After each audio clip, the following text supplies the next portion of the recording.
Good morning. We're recording. Okay.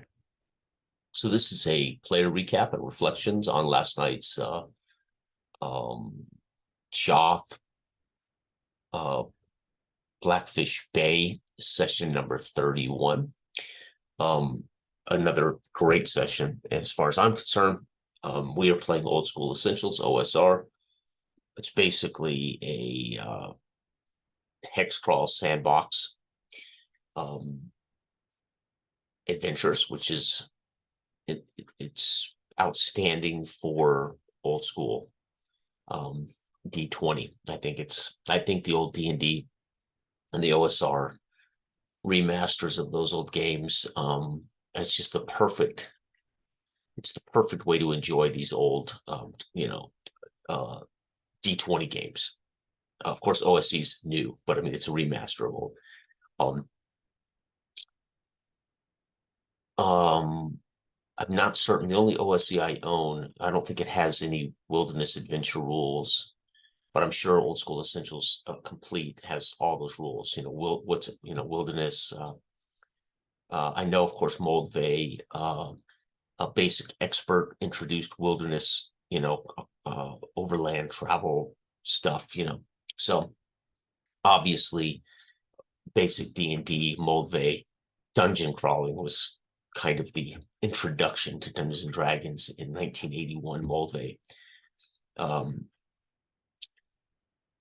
So anyway, but I believe, like Simbaroom, right? The core Simbaroom book introduces this idea of slightly more narrative, right? And there's no suggestion of how you're going to do overland travel and hex crawling, etc., until later releases, like the starter set Treasure Hunts in the Davakar, and I believe the GM screen came with wilderness hex crawl rules. So Simbaroom, literally looking at the core, you can use your own rules for any of these games, but I mean, it's designed for a particular experience initially, and then of course expands itself. And I think all these games do this well, except unless you're talking about something like Free League's Forbidden Lands, where the game is quite literally the entire core book of Forbidden Lands includes all of it in total character gen, the world, how you're going to hex crawl, how you're going to open up parts of the map, and those pieces of the map will have almost mini, I won't say mini modules, but those areas of the map will have mini adventures, mini modules. So Forbidden Lands quite literally is designed and built and written to have this experience. You are going to uncover the world in the map. It's written that way. It doesn't feel like, the game was designed for it to be that thing, right? I haven't played Mutineer Zero, nor have I read the rules, which I know it's based on that engine, but I'm assuming Mutineer Zero has some similar concepts, right? You live in the Ark and you adventure out of the Ark exploring. Right? So I really appreciate games that provide those rules with the core book. I appreciate games that say, no bones about it, this is part of what you're doing, right? Simbaroom clearly makes that clear, but of course doesn't actually give you the rules to hex crawl, so to speak, until purchase other pieces of the material. Okay, and I don't think that's wrong. It's just one of those things where I would have played. Well, I did use Simbaroom in successions as they came over Redina into Redina over the Titans, and they moved their way up toward Thistlehold. We never got to Thistlehold, but it was very Kung Fu-esque. But there were interludes of travel and what they would encounter, and we'd have scenes. And so I followed it fairly strictly, with travel being very much narrative. And it was fantastic. But it was, I pretty much prepared something, for every session. Okay. Long story short, getting around to Moldvay, OSC, Labyrinth Lord, whatever fantasy OSR that is general like this. I just think they're perfect for. I think Labyrinth Lord has its own unknown lands map, right? It doesn't define anything, but I think it has its own like unknown lands map. if I recall, Labyrinth Lord, Advanced Lab, or maybe the advanced version of Labyrinth Lord has a map that just is a hex of a map world, and it's not defined. You can, but I can't recall. I haven't seen Labyrinth Lord in 13 years, something like that. So I really appreciate game books that do a couple things. One, either provide the space along that are going to support what the players are designing characters to do, and give the GM some support in how the GM wants to facilitate the game based on how the players design characters. And then that the players, have some understanding of it. For instance, our game, set in a fictional Dark Ages England, circa 860, to 1066, whatever, right? During this whatever window you want of old Dark Ages, last kingdom era in a way, but heavily fictionalized with fantasy elements. Okay, but the players can read that data and get a sense of what world they're going to be in, and what prestige means to them before they make their character. And it just gives them some place to put their character in space, and then we play. Okay. Having said that, though, I rarely use written material, and I generally prefer themes or genre, atmosphere, or style to be described in the books, or how I present if I'm going to run a session. Try to give a hint to the players. Think alien. Think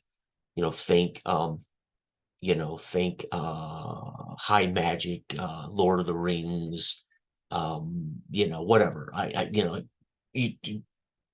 So the players can come, they can bring ideas of fiction they've read or fiction they've seen, and they're not completely contained in this thing that they're restricted by, but give them a sense, so we're all playing in the same headspace. So there's not contradictions in technology, and there's not assumptions about the lack of magic or too much magic, and generally the rule book will do that, right? Even if the rule book doesn't say a word about the actual land and lore and cultures, you can glean from what the book gives you, literally, what magic must mean to the world. When you start a magic user off with one spell that has to be memorized, written in a book, read from a book, and memorized every day and used one time, you pretty much get an idea of where magic is to the average 0 to hero, right? At some point, maybe he becomes hero and has, level 9 with, 7 spells ranging from level 4 down to level 1, and multiple spells. And now we've got a little more oomph in the magic, right?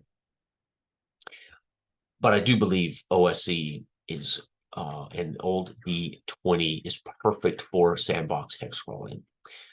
And then, of course, locations they encounter can lead to dungeon crawls, epic dungeon crawls, multiple tier dungeon crawls. It's kind of, I think, the perfect thing about, not to say you want a dungeon crawl every session, move to a place in dungeon crawl. No, I mean that seems like the books quite literally introduce the concept of the game to you through dungeon crawling, and then expand the game to sea and overland travel, etc. And how's that going to be done? It's going to be done in a hex crawl map, whether you're traveling on a boat in the ocean or whether you're hiking through the forest or whatever. Some games even add another tier of mass combat and armies, and okay. But that's just, again, those are systems that are used when the games get to those locations, or the games finally feature moments like that. So to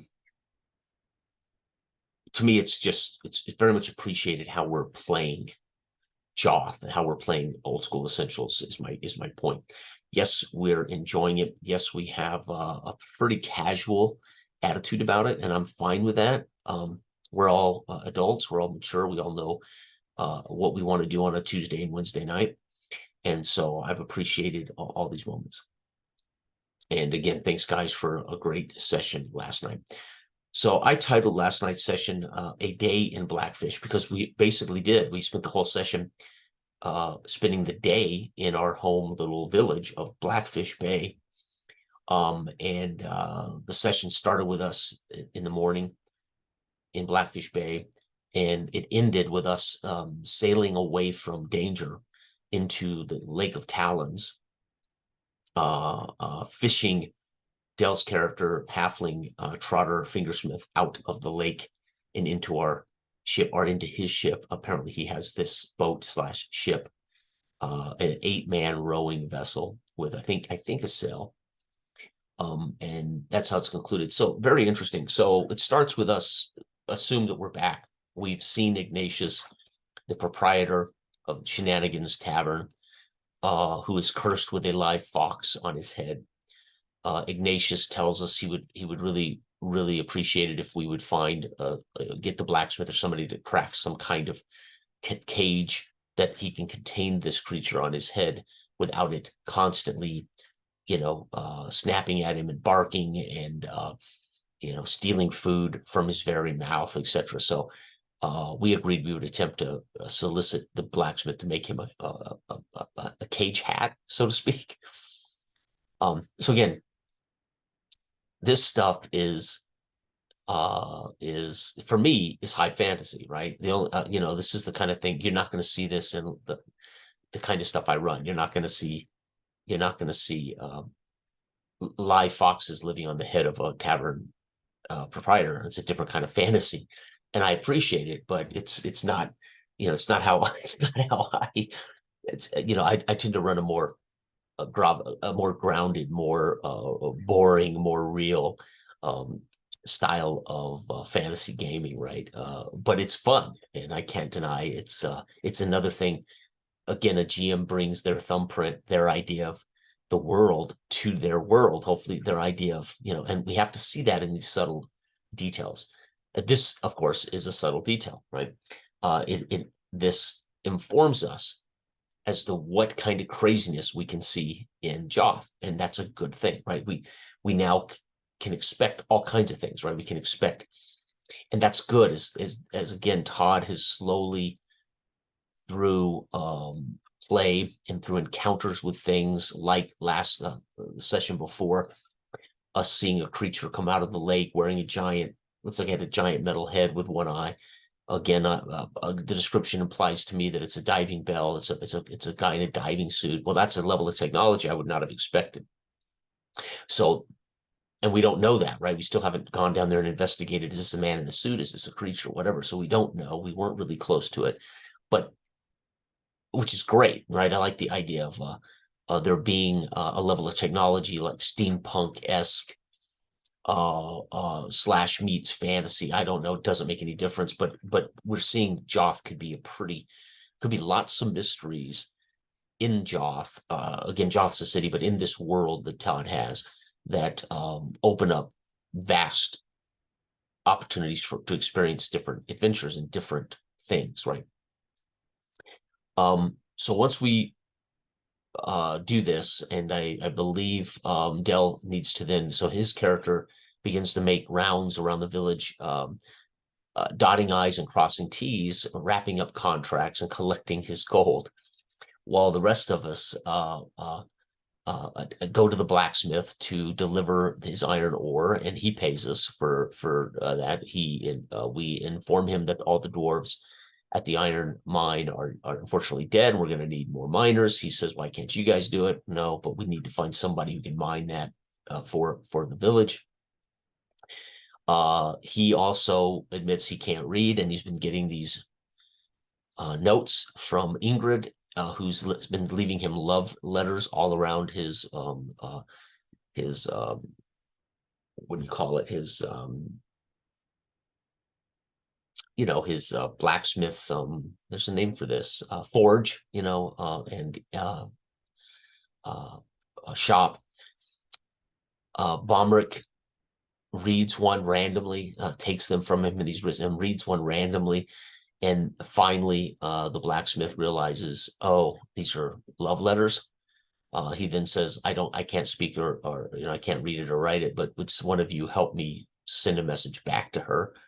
So we agreed we would. We made a deal. I attempted to get him to pay or make a shield for us. And Bomrick very smartly said, wait, why don't you make the cage for Ignatius to contain the fox on his head, and we'll write you, we will translate and write a return note to Ingrid. So we've got this little domestic thing going on. Great idea. Meanwhile, we don't have any quill or pens, so Bomeric and Trotter head over to the traders to do business there, where Dell's character is able to sell to Eldrick, the trader, the comb that he pocketed at the dead miners investigation. He got a beard comb, dwarven beard comb, which is worth 300 gold. He's able to sell that to Eldrick. So he pockets about 350 gold. He's walking around town with pockets full of gold that he does not tell any of us about, obviously. Bomeric did not, he perceived the conversation between the two, but did not see the actual transfer of funds, so to speak. Meanwhile, David and I witness in the center of town, Father, I can't remember his name again. I had to ask 3 times last night. For some reason, Vivinim, I can never remember this guy's name. But the town father who runs the shrine of Asgrim, he is the priest for the town, is rallying a mob against these fairy doings. Gregor having been cursed with a tentacle for a left arm, and a live fox, existing on Ignatius's head. And he's rallying this mob against Ingrid and against, as he suspects Ingrid is part of it, and Gregor, and of course, these 2 elves that came wandering through town that clearly cursed Ignatius. He's trying to rally them, and we witness the mob turn on him, pick him up, and run him out of town. And then the mob stormed onto the boardwalk into the center of Blackfish Bay, and were vandalizing, looting, and destroying the shrine of Asgrim.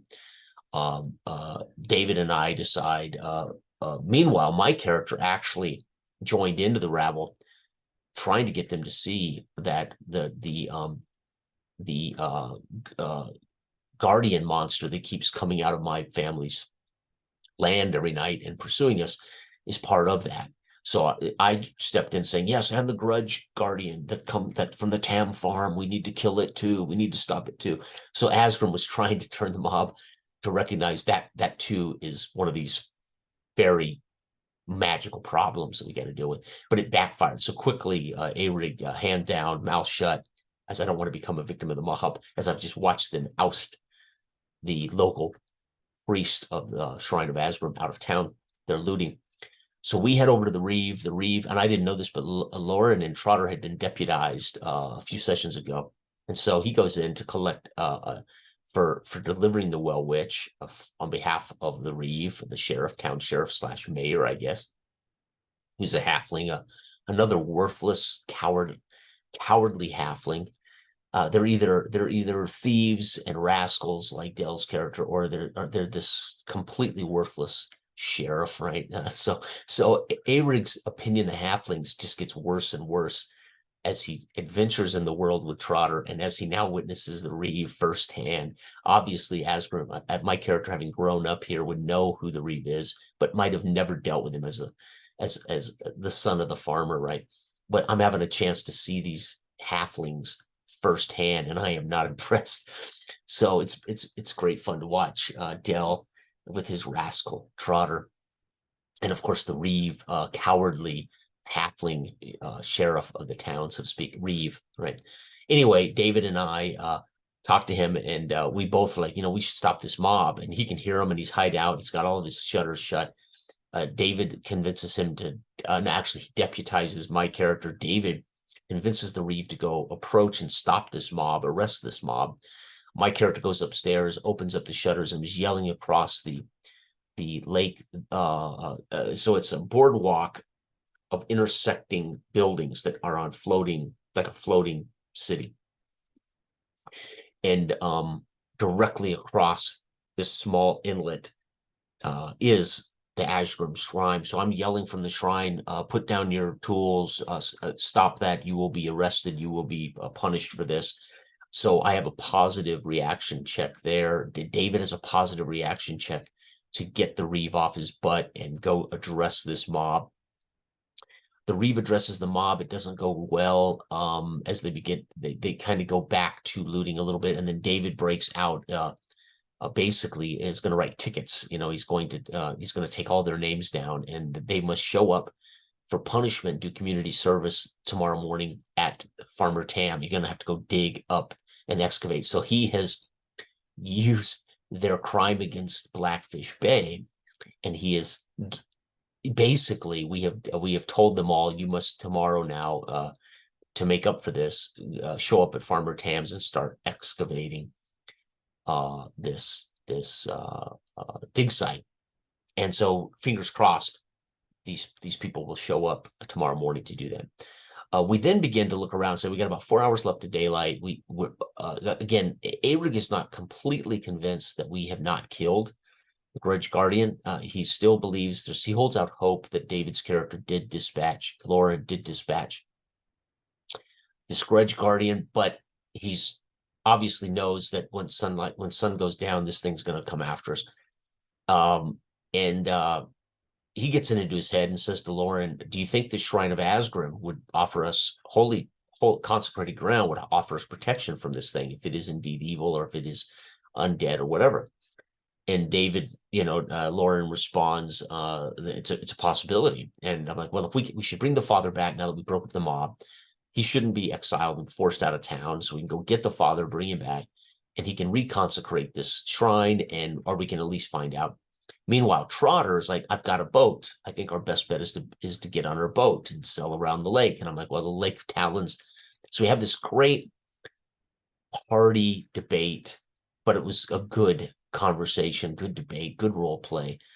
As Trotter wants to use the ship that he's ultimately become owner of somehow, some way, to eventually ferry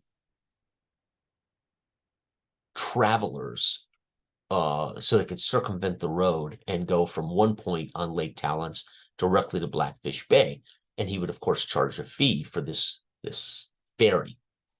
So he's got it in his mind. He's going to start to establish a route and eventually ferry travelers and etc. that are going to inevitably be coming from Bricket Bottoms, where the Well Witch is putting a portal, and they're going to need to work, and they're going to need to work at the mine. They're going to be so he's got these grand plans. Does Trotter, the halfling? So he's already thinking,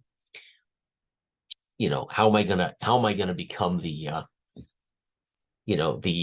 capitalistic little halfling of this area of the world, right, so to speak. And meanwhile, my character's just concerned about surviving the night, right? So we debate. We decided we got a couple of choices. We know the father ran east toward, up the road toward Longfang Camp.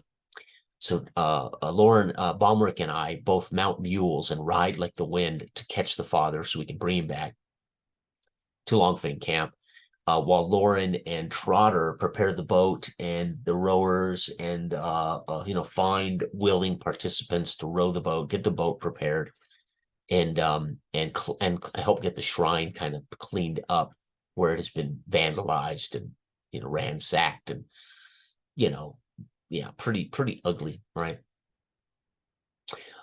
We arrive at Longfang Camp. Father says, these people have taken me in. They have heard these stories. They're in agreement with me that we got to stop this fairy magic that's happening around here in Blackfish Bay. And we're like, well, that's fine. We've stopped the rabble. We're in agreement. Why don't you come back, bless your shrine, take residence back in the shrine, bless it, make sure it's consecrated ground, and we can all stay there tonight to see if this helps him. He's like, no, I'm going to wait. I'm going to decide tomorrow whether I'll return to Blackfish Bay after what the people did to me. And all Aegrid really wants, I don't really care about the father. What I want is I want that ground consecrated. So I basically just ask, is the shrine still consecrated? Yes, it is. Will it protect us from this creature? Of course it will. Asgrim will protect you. So I mount up and start riding back. I'm like, well, I don't really care what you do with your life, but I want to make sure I've got a place to stay for the night. So we ride back on our mules. The whole time Bomrick going, listen, yeah, I don't think this is going to help, but we can try. So John Bomrick is very much watching all these crazy. I mean, Bomrick's I'm assuming John is a dwarf. It's like these people are crazy. I'm assuming I like to think that Bomrick the dwarf is going, why did I ever leave my people, right? I mean, I should be hanging out with dwarves, right? So there's a great scene when they're at the trader where Dell describes Trotter walking around the shop and handling all kinds of things. And of course, Bomrick puts an eye on him and follows him around, making sure he doesn't steal anything, while Trotter then negotiates privately with Eldrick, and Eldrick attempts to sell the beard comb immediately to Bomrick to make his profit back immediately. And of course, Bomrick wants no part of it. So it's great. It's great role play. And again, all this in one day in Blackfish Bay. So we return, we clean up the shrine, we kind of barricade it and batten down the hatches, and we sleep for the night. Trotter stays in his room on the second story of the Shenanigans Inn, and he is deposited with Ignatius his 300 gold. So Ignatius is holding his gold for him. He's asleep, slumbering in the second story peacefully. And I take first watch. At some point, the creature now doesn't have to go far from from Tam's farm, which is my home, where this creature's cursed, this cursed creature every night has to come out of that and follow us wherever it can try to follow us. So it's not far from where we're at now, which is another reason I was so concerned about. We found a way to protect ourselves when night falls. So it comes storming through the main gates of the Lake City, storming down the boardwalk through the homes and wooden barriers, and arrives at the Shrine of Asgrim. And we listen as we hear it hacking away at the door. It eventually sunders the door and stands outside the threshold, though. And Erig, as Todd describes this, Erig runs to within, just out of reach, so it can't reach me, and says, it looks like you were thwarted again. As the fact that he describes him at the threshold, I'm assuming the consecrated ground is keeping him out. Meanwhile, he takes a step across the threshold, and we roll initiative. We win and flee, and we're able to outrun this thing and out onto the boat and cast off. It then storms through the shrine and towards Shenanigans, and wakes the halfling, and sees getting up and donning his armor and grabbing his gear. The creature comes into his room, sunders the door of his room on the top floor. Again, they make an initiative check, and fortunately the halfling wins, and he's out the window into the lake, swimming toward our boat as we're rowing away. Lauren had attempted to lasso the creature and pull him into the lake, which Avery felt was a very bad idea. That would be just bringing the creature with us. But David fortunately could not lasso it, and so we dodged, I think, that bullet. But again, who knows? Anyway, we then use the rope to fish in Trotter. He joins us on the boat as we're sailing off into the dark of the lake, and fade to black, curtains close, and that's session number 31 of our Joth campaigns at Blackfish Bay. A day in Blackfish Bay.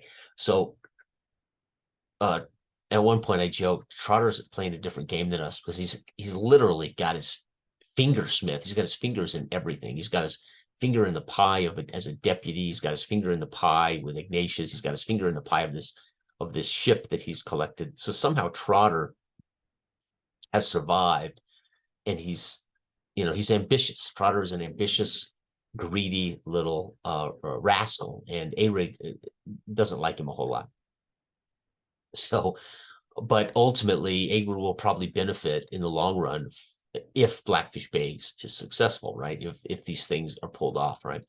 And Arig, of course, more concerned about getting his, and one of the reasons Arig does not like Trotter is he quite literally believes that he's the one that got his family murdered, which is true. They desecrated the tombs, and they unleashed this guardian that murdered my family and my, and is trying to kill me every night, and is clearly after Trotter as well, because Trotter desecrated the tombs. So of course I have very little, and he won't prioritize ending this. Trotter doesn't seem to want to prioritize stopping this creature on my family property. So you can imagine Arig. Arig is how do I say it? Arig is probably there's going to be a bit of I can see us both running for mayor, and Arig is going to do everything he can to win the mayorship of Blackfish Bay. Right? I could see us both down the road trying to become mayor of Blackfish Bay, right? As we are lifelong residents and enemies, right? Yet we have to work together in a way. David, John was great. It's great to have John with us as Bomrick. Again, I'm assuming Bomrick's thinking I should just go back to the dwarves. These I'll never understand these humans and these halflings, and right. I don't know though. He's got his own take, but it's great fun, and we can't get enough. No combat. Well, we had initiative twice. Fortunately, we won initiative and were able to flee both situations. We had a lot of conflict, but no combat. And the conflict was really among the PCs in what plan do we have, what do we want to do, and then of course we saw the rabble.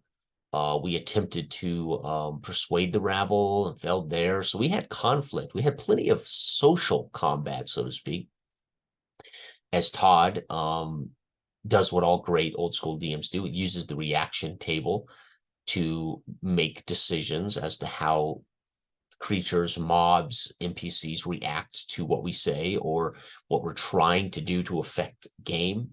Right?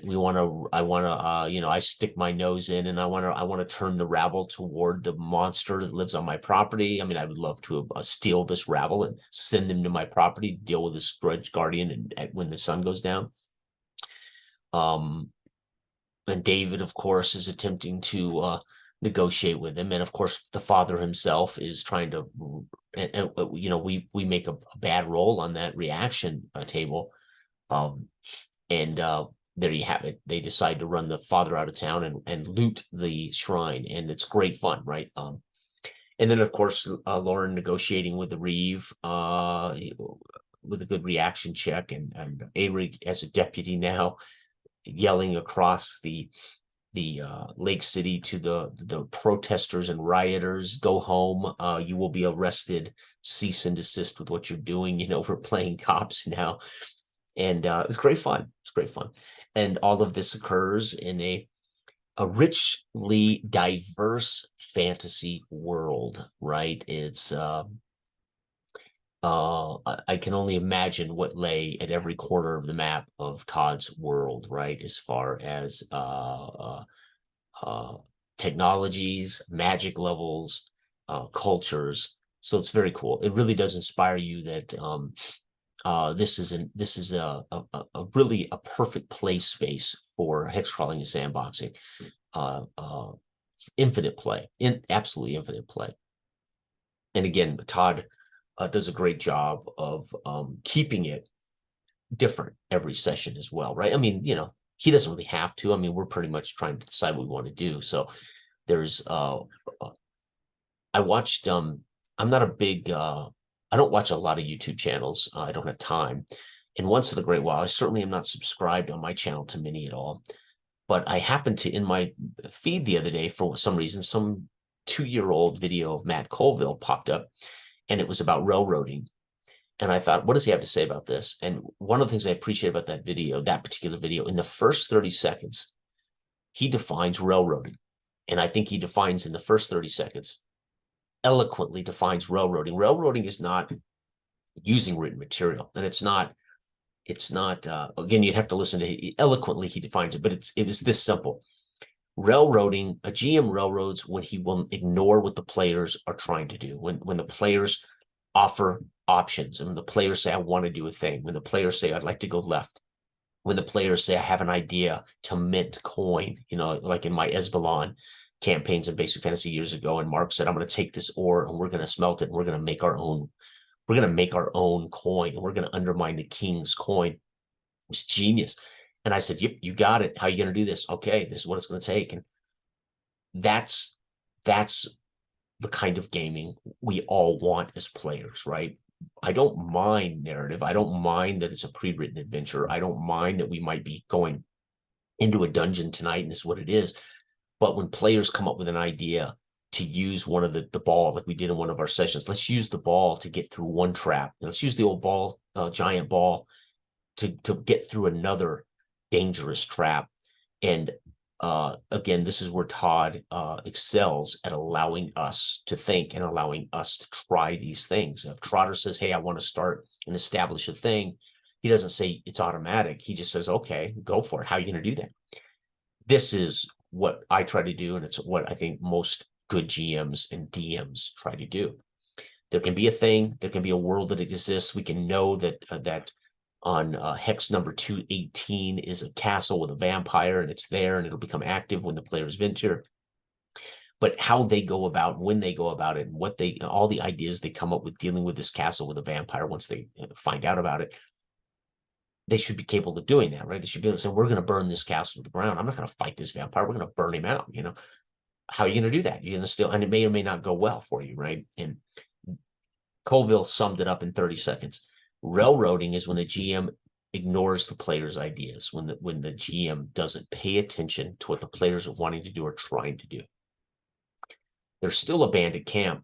It's featured in this module. This level's 1 to 3 module, the bandit camp, and the bandits are causing problems all around the region. That's written in a module. How they go about dealing with the bandit camp should be completely and utterly up to the, if the module suggests they have to kill the leader of the bandit camp, and there's no other resource, no other way, and the GM won't recognize, well, why do they have to kill the leader of the bandit camp? It's not literal, it's not written in stone. But if it is, and the GM says there's only one way you can stop these guys, you got to kill them. And if they don't figure that out, then all the player ideas fall on deaf ears. And that's a horrible session to be in.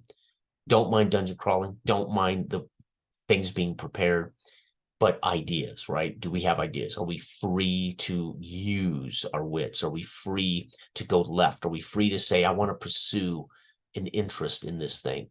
And hopefully the GM can say, it's your game, gents, ladies, gentlemen, it's your game, go for it. How do you want to deal with this vampire threat? It might work, it might not work. And that's it, that's key. And Todd is doing this beautifully. I've had some frustrations as a player in the last 12 years with GMs just ignoring me when I speak or when I say something or when I'm, and I can say without a doubt, I've enjoyed every session with Todd because he doesn't ignore us. He doesn't give us what we want, but he doesn't ignore us. And there have been some frustrations in the last 12 years or so when you just feel like what you say is vanity and what you say is, and it just falls on deaf ears as the GM or the other players can be railroady too, right? The GM is not the only one that railroads a group. Players can railroad a group, right? Dell has a plan. He has an idea, and we got to find a way to negotiate and work that out. If not, Dell's plan, as they ignore all other players and what all other players want, if the GM won't allow us to go separate ways and won't allow us to pursue our own interests, then we end up with the group railroading the players, or one person in the group railroading the session, right? So these are dangers too, right? GMs aren't the only ones that can create railroad situations for a party of players. So, but it works great, and it comes off good, and he juggles us all fairly well. Unfortunately, we're all veterans, and we know there's a limit to how far we can go right. Dell wants to go right, and Arig wants to go, I should say Trotter wants to go right, and Arig wants to go left. We also know there's only so much that this rope will pull tight going right and left, and we still get things done, which is great, right? And it's fun to find out. So part of player agency is knowing that you can try to pursue your plans, try to go right when everybody else seems to go left. What you can't have is a loner. You can't have the guy who just won't join the party. This has been talked about ad infinitum in many YouTube channels. We've all agreed to play Alien, and there's one guy on the ship that just wants to get in a pod and jettison away. and create 2 sessions, a session for him and then the rest of the crew are on the alien ship trying to survive the alien. That's bad gaming, and those kind of loners, unfortunately, aren't. It's difficult to enjoy gaming when one guy just doesn't get it that it's a group deal, right? They can pursue their interests, but they can't create 2 games, right? And fortunately, I've never experienced that uh, uh, locally nor online. I've never experienced somebody as a player that's utterly and completely abandoned the party or has tried to create scenarios that completely divide the party up. So I can say I've been fortunate, knock on wood, that I haven't experienced that kind of frustration as a player or with a party with a player like that, right? So great fun. Again, OSC, I can't say enough about it. It feels like home because it's what I grew up with. Um, it's flexible enough that can use other tables and other reaction tables and other things that perfectly complement the rule book, and we can still trust the rules and we can still trust how the game functions. It's great. And whether we're in Blackfish Bay banging around for 2 hours or whether we're crossing the country or investigating a tomb or whatever, it's been great fun. So I look forward to the next one. We usually play on Wednesdays, every other Wednesday. So I look forward in a couple of weeks to session 32, God willing, right? And again, thank you, Dell, David, John, Todd, for another great old school session. Um, um, Todd also uses Roll20. So the dice, we get to enjoy the randomness of the game. We get to enjoy seeing the dice at the table, and we get to enjoy seeing the rolls, which inform us all and create suspense and create an element that we can't control. That keeps the game live, and we get to see that happen in Roll20. And of course, Roll20 works well for Todd in the group because he's a great artist. His maps, all the maps, all the artwork that he presents. So Roll20 is a function that Todd gets the most out of, and I think we get to enjoy that part of it. I'm a theater of the mind guy. I run my sessions, Simba Room, etc. Very little visual aids. I don't mind the players rolling their own dice at home, whatever the case may be. And I do everything, even locally, almost everything theater of the mind. And I like that. And I will always enjoy that as a GM, of course. As a player, I've enjoyed all types of styles. I think the thing I probably have liked least as a player are the games that have a resource that we can't readily see. What I mean by that is Star Trek Adventures, for instance, as the GM collects threat. And Antoine did a good job of showing threat on the actual Roll20 screen.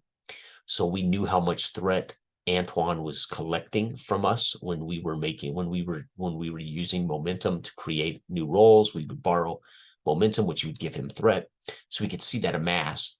And so if you can see those resources, it's interesting. But if you can't see those resources in a game in which those things should matter to the table, right? Wow, the GM's now got like 8 threat, it should cue us all that he can use this threat to make some pretty heavy duty effects upon the next scene or upon complications to the next scene, etc. And of course, that to me is very meta, and it's fine as I've gotten to the point now where I'm enjoying the meta portion of role playing. Again, I hadn't played a lot, but I've been able to enjoy over the last 12 years getting lots of experience as a player, lots of different games with lots of different groups and GMs. And I've now begun to recognize that I don't mind role-playing games being games and having meta conversation, having meta about the game itself. It's just taken me a long time to realize I don't have to play the game in first person. I don't have to play the game from my character's perspective all the time. I like it all. Some games, I really dig the strategy portion. I really dig the meta because meta can also create a level of immersion, which I didn't realize. And I think playing more board games over the last few years, and I grew up playing tabletop sports games with my friends, and we played a little bit of board games, some Risk and some, Panzer Leader war games and things like that. But they were never immersive to me. They were all very administrative, very formal and administrative, and following the rules of measuring, et cetera, et cetera. But we're very little of that. The tabletop sports games were immersive because we could visualize the sport in our head as the game unfolded, and we could have that conversation about what we saw as the sport unfolded. But there was never a lot of meta conversation. I mean, there would be that moment where we said, God, I hope I don't flip a 48, because we all knew 48-minute interception. You flip a card, it's 48 picked off. That's what I didn't want. So there's meta conversation. But some of these games, I've really appreciated the meta conversation. It can be immersive in its own right. And I dig that, right? When I do as a GM or as a player, ideally, I would like theater of the mind, and I would like very little meta, right? When a GM says to me, blatant, make a reaction check, I know what I'm supposed to do. Pick up 2d6 and roll the dice and tell him it's an 8, modified by 9 with a charisma. And he looks and he just then narrates back. The goblin shakes his head, takes your pouch of gold, and says, north through the woods, you'll find a big rock, turn right there. That'll lead you to the bandits. Done, right? We're not discussing, do I roll 2d6? What do we modify? But, you want to be so well versed that obviously there's game conversation, but you just keep rolling along, right? With very little meta conversation there. When we get to roll initiative, missile melee, whatever it is, missile magic melee, who's doing what are we doing? Okay, go. We're doing melee. Now we're doing missiles. Now we're moving. Now we're in melee. Round 2, right? Roll initiative. I don't mind that, right? That's all part of it. It's part of why I like gaming, is I don't want to just sit around and make stuff up and pretend. I want to enjoy a game that informs everybody and everything that's happening. And that can happen with old games as well as simple rules-light games. Why I still prefer unencumbered, simple rules-light games is very easily the GM can communicate a required adjudication of check your strength, roll, attack the goblin, whatever, and we are all on the same page, just moving on to the next phase. And we can do that quickly and easily. But I've enjoyed and appreciated Frenchy games too, especially when we understand the rules as a group, and especially when the GM facilitates well for us if we don't all know the rules real well. All right, that's enough. Everybody have a wonderful weekend. Again, I will be running up Symbaroum Part 2. I guess this will be Session 11, Part 2. We're going to pick up that hex crawl. Dell's character was unfortunately killed, and our first character death in Symbaroum happened in the last session in a hex crawl. And so I'm gonna do a Part 2, and we're gonna hex crawl either further on or back home or something, or whatever the players want to do. And I look forward to that. I've been polishing my own charts for that. So I've got my own enemy charts now for our next test crawl, and I've got my own variants on those charts. So I actually have 3 different enemies charts based on what's going on. So it's a little more diverse with the potential chance at enemies and what kind of enemies could show up. And then the ruins, I've got my own chart for ruins. So the starter box gives you everything you need to enjoy that and enjoy it quite a bit, but it's very limited to whatever's in the starter box. And of course, I own the core rule book and the extra monster books, and so I want those charts to be more dynamic, more diverse, featuring all the rules I have, not just the starter box rules. So that's why I've done that. And plus, it keeps the players completely in the dark as to what number 19 on the ruins chart could be, right? Because if they happen to own the rules and they happen to just know what the number 19 is on the ruins chart, it's going to be less exciting for those players. So, all right. Thank you, everybody. Have a wonderful, wonderful weekend. Bye-bye.